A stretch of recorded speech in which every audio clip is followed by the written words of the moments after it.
نحمده ونصلي ونسلم على رسوله الكريم اما بعد فاعوذ بالله من الشيطان الرجيم بسم الله الرحمن الرحيم اهدنا الصراط المستقيم صراط الذين انعمت عليهم صدق الله العظيم وصدق رسوله النبي الكريم الامين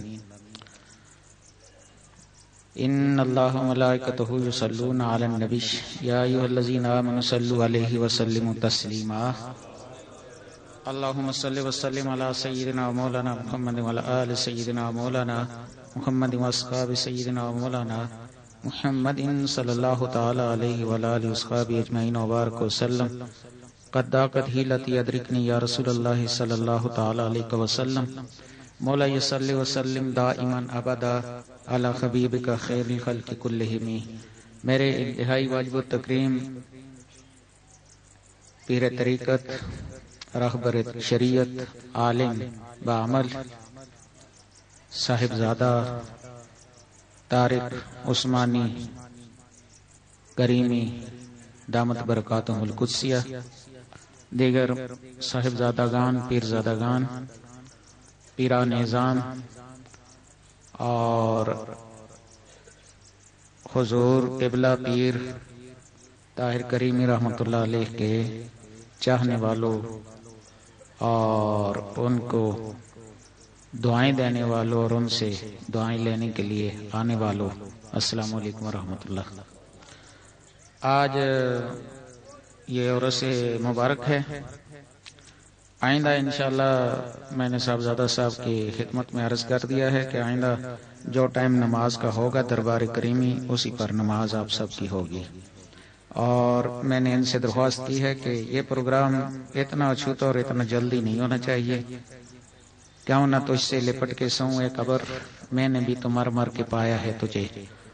سال بعد ہوتا ہے، دور دور سے پیر صاحب قبلہ رحمۃ اللہ علیہ کے پروانے آتے ہیں اور یہ بامقصد ہونا چاہیے. یہاں سے لوگ جائیں تو داڑھی منانے، کٹانے، کالی کرنے سے توبہ کر کے جائیں. یہاں سے لوگ آئیں تو سارے گناہوں سے معافی مانگ کر آئیں، اور یہاں لوگ آئیں تو وہ بعمل بن کر جائیں. یہ وہ دربار نہیں ہے کہ جو کسی فیشنی پیر کا دربار ہے جس میں ہاتھی کے دانت کھانے کے اور دکھانے کے. اور یہ ایک سچے سچے عاشق رسول پیر طاہر کریمی کا دربار ہے. اور ہر ایک اوجل چیز پر ایک دلیل ہوتی ہے. پیر صاحب قبلہ رحمۃ اللہ علیہ کے لیے میں خود، مجھے پتا ہے، میں خود گواہ ہوں. میں نے بڑا عرصہ ان کو دیکھا، پرکھا ہے، اور ان کا جو کلام ہے وہ بتاتا ہے کہ ان کا بڑا مقام ہے اللہ کے ہاں، اللہ کے پیارے محبوب کے ہاں. پیر طاہر کریمی کی عاجزی نے جو بھی پردے تھے نبی پاک کے درمیان اور پیر صاحب کے درمیان، ان کی عاجزی، مسکینی اور اپنے پیروں کے احترام نے وہ سارے پردے اٹھا دیے. اور پیر صاحب جب بھی کوئی ان کا کلام میں پڑھتا ہوں تو مجھے لگتا ہے کہ کوئی رکاوٹ درمیان میں نہیں ہے. اس لیے آپ لوگ بھی کوشش کریں، آپ تشریف لاتے ہیں تو گناہوں سے توبہ کر کے آئیں. کنویں میں ایک چھوٹا سا مسئلہ ہے فقہ کا، کنویں میں اگر کتا گر جائے، مر جائے، یا کوئی بھی نجس چیز، تو کنویں سے نجاست پہلے نکالی جائے پھر پانی نکالا جائے تو کنواں پاک ہوتا ہے. اور اگر نجاست باقی رہے اور پانی نکالتے رہیں قیامت تک، کنواں پاک نہیں ہو سکتا. اس لیے دربار شریف پر آپ تشریف لاتے ہیں تو آپ اس کتے کو جس کی وجہ سے آپ کے میرے دامن کو اس نے داغدار کیا ہے، اس کتے شیطان کو، اس کو اٹھا کر باہر پھینکیں. اور باعمل لوگوں کے دربار پر آپ آتے ہیں. تو یہ میں پہلی دفعہ آیا تھا تو بہت سارے میرے بھائی داڑھی اور وہ سر ڈھانپے بغیر تھے۔ پیر صاحب قبلہ رحمۃ اللہ علیہ تشریف فرما تھے۔ میں ذرا جلالی سے آدمی ہوں تو میں نے خوب خبر گیری کی اور میں چلا گیا، اور پیر صاحب نے پیچھے صاحبزادہ صاحب بھی تشریف رکھتے تھے۔ یہ اس وقت بالکل نوجوان تھے جیسے کہ صاحبزادہ عظیم صاحب ہیں۔ تو پیر صاحب نے پیچھے فرمایا کہ لگتا ہے کہ واہ میں کوئی مولوی آ گیا ہے، لہذا اس کا خیال رکھا جائے۔ مجھے اطلاع پہنچ گئی، میری بھی سیکورٹی بڑی سخت ہے، اور اس دن سے میری عقیدت پیر صاحب کے ساتھ بہت بڑھ گئی۔ اور آپ کو میں یہ بھی بتاتا چلوں کہ میں کسی دربار پر خود نہیں جاتا، کسی پیر کے پاس۔ یہ واحد دربار ہے، پیر صاحب کی بڑی شفقت ہے، محبت ہے، اور پیر صاحب کی سادگی ہے، اور پیر صاحب کا نبی پاک سے اتنا گہرا لگاؤ ہے جس کی وجہ سے میں آتا ہوں۔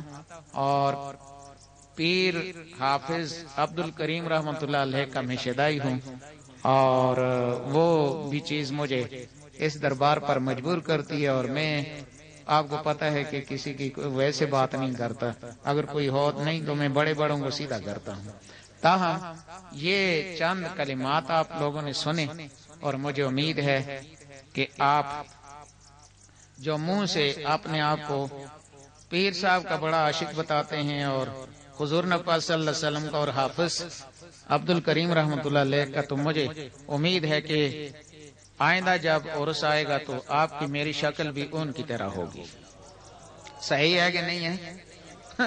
کتا نکالیں گے کنویں سے تو پاک ہوگا۔ یہ جس کے پیر سے جس کو محبت ہوتی ہے وہ اپنے پیر کی مکمل اداؤں کو اپناتا ہے، اور اللہ نے اپنی کتاب میں اپنے پیارے محبوب کی اداؤں کو اپنانے کا فرمایا ہے۔ فی رسول اللہ اسوۃ حسنہ۔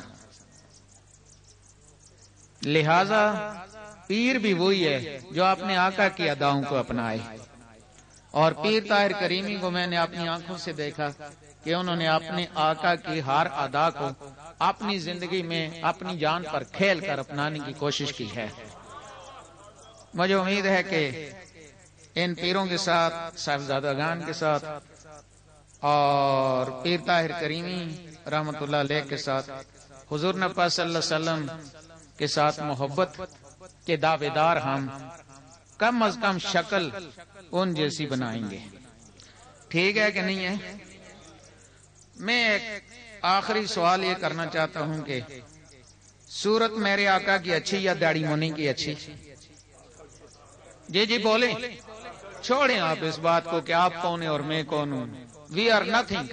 اگر ہم نبی پاک کے غلام نہیں ہیں تو ایک ٹیڈی کے نہیں ہیں، چاہے کوئی نواب ہے یا کچھ ہے، میرے جوتے کے آگے ہے۔ میں پھر ایک دفعہ آپ کو عرض کرتا ہوں کہ صورت میرے آقا کی اچھی یا داڑھی منی کی اچھی؟ میرے آقا کی اچھی یا انگریز کی اچھی؟ میرے آقا کی اچھی یا انڈیا کے ہندو کی اچھی؟ پھر جس کی شکل اچھی اللہ کو لگتی ہے وہ شکل آئندہ ہونی چاہیے۔ دوسری بات یہ ہے کہ نماز پابندی کے ساتھ پڑھیں گے آپ لوگ۔ یہ بات نہیں ٹرکانا ٹرکونا، ادھر فاسق فاجر نعت پڑھتے اور آپ بڑے واجد کرتے ہیں۔ میں دیکھوں گا اب یا بال کٹے گا داڑھی کا یا گردن کٹے گی پیارے آقا کے لیے۔ کافر اگر ہماری داڑھی کا بال کاٹنے کی کوشش کرے گا، ہم یہ نہیں کاٹنے دیں گے، ہم اپنی گردن کٹائیں گے۔ پھر میں نعت پڑھنے والے کو بھی اور سننے والے کو اور واجد کھانے والے کو سچا ورنہ منافق کہوں گا۔ اس لیے